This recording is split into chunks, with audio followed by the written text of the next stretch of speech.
പ്രതിയുടെ പറമ്പിലെ ഉപയോഗത്തിലുള്ള തൊഴുത്തിൽ നിന്ന് വാദിയുടെ പറമ്പിലേക്ക് മലിനജലം വീടെടുത്തെന്നാണ് ഇഞ്ചക്ഷനിലെ പ്രയർ യൂറോണം. അതുമാത്രമല്ല, ഒരുപാട് തവണ പറഞ്ഞിട്ടും പഞ്ചായത്ത് സ്റ്റോപ്പ് മെമ്മോ കൊടുത്തിട്ടും പ്രതിയുടെ തൽപ്രവൃത്തി തുടർന്നു പോവുകയാണ്. പോലീസിലും എന്റെ കക്ഷി ഒരുപാട് ദുരിതം അനുഭവിക്കുകയാണ്.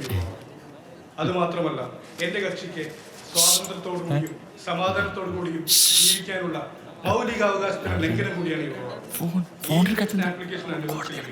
എന്റെ കക്ഷിക്ക് ഒരുപാട് കഷ്ടനഷ്ടങ്ങൾ ഉണ്ടാകുകയാണ്. തൻ്റെ വക്കീലാണോ? ഫോൺ ബെല്ലടിച്ചതിന് ശിക്ഷ കൊടുത്തേക്കണാണ് മജിസ്ട്രേറ്റ്. 10-15 മിനിറ്റായി അവിടെ കൈയ്യട്ടി നിൽക്കാൻ.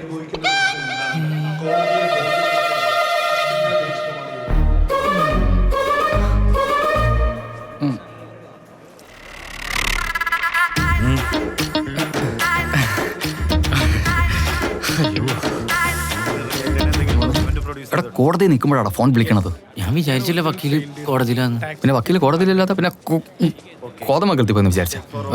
നീ എന്താ ലേറ്റാ? ഞാൻ വരുന്നൊരു ചൊവ്വാഴ്ചപ്പള്ളി കയറി. എടാ, കേസ് കിടക്കുന്ന പള്ളിയിലല്ല, കോടതിയിലാണ്. ഈ കേസ് കഴിഞ്ഞ ഉടനെ നമ്മുടെ കേസാണ്, മനസ്സിലായ? അയ്യോ, പിന്നെ ഫോൺ എന്റെ പുന്നത് ഓഫ് ചെയ്ത് വെക്ക്. കോടതിയാണ്, പണി കിട്ടും.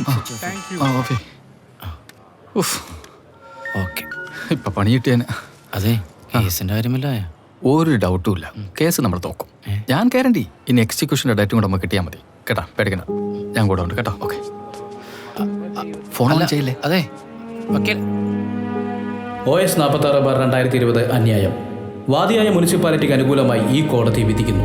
അവറാച്ചൻ TPയുടെ ഉടമസ്ഥതയിലുള്ള കെട്ടിടം 30/5/2021 മുൻപായി പൊളിച്ചു നീക്കാൻ ഈ കോടതി ഉത്തരവിടുന്നു. അങ്ങനെ ആ കാര്യത്തിൽ തീരുമാനമായി. ഞാൻ തുടക്കമേ പറഞ്ഞു ഈ കേസ് ജയിക്കൂലെന്ന്. പിന്നെ അതിൻ്റെ ഒരൊറ്റ നിർബന്ധം കൊണ്ടാണ് ഞാൻ കേസ് വീണ്ടും ഫോർവേഡ് ചെയ്തത്. എന്തിനാടാ എൻ്റെ കയ്യിലെ കാശ് വെറുതെ?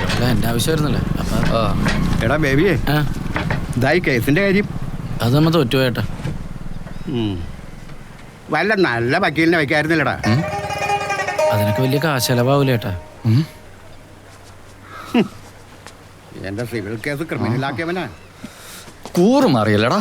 കൂറുമാറിയതല്ല, ഞാൻ പറയുന്നേക്ക്. വക്കീലേ, കേസിന്റെ കാര്യം. കേസാ? എന്ത് കേസ്? അത് കഴിഞ്ഞില്ലേ? ഇനി മുനിസിപ്പാലിറ്റിയുടെ നോട്ടീസ് വരും. എന്നാണ് കടയടിച്ച് മാറ്റണമെന്ന് അറിയിച്ചിട്ടുള്ളത്. വേറെ പോകാൻ വഴിയൊന്നുമില്ലേ? ജില്ലാ കോടതിയിൽ ഒരു അപ്പീൽ കൊടുക്കാം. ഓ വേണ്ട, അതും ചിലവാകും. അതും എൻ്റെ പെടലിക്ക് തന്നെയാണല്ലോ വരുന്നത്. നീ ആദ്യം ഇത്ര നാളും ചെയ്തതിൻ്റെ ഫീസും കിടക്ക്. കാശൊക്കെ ഞാൻ തരാൻ വക്കീലേ. എന്തെങ്കിലും ഒരു പോകാൻ വഴി പറ. എൻ്റെ ഉപജീവനമാർഗ്ഗമല്ല കട. പിന്നെ കടയിട്ട് ഇത്തിരി സെൻറ്റിമെൻറ്റ്സ് ഒക്കെ ഉണ്ട്, അതുകൊണ്ടാണ്. ഇതിപ്പോൾ മുനിസിപ്പാലിറ്റിയുടെ ഭാഗത്താണ് ന്യായം.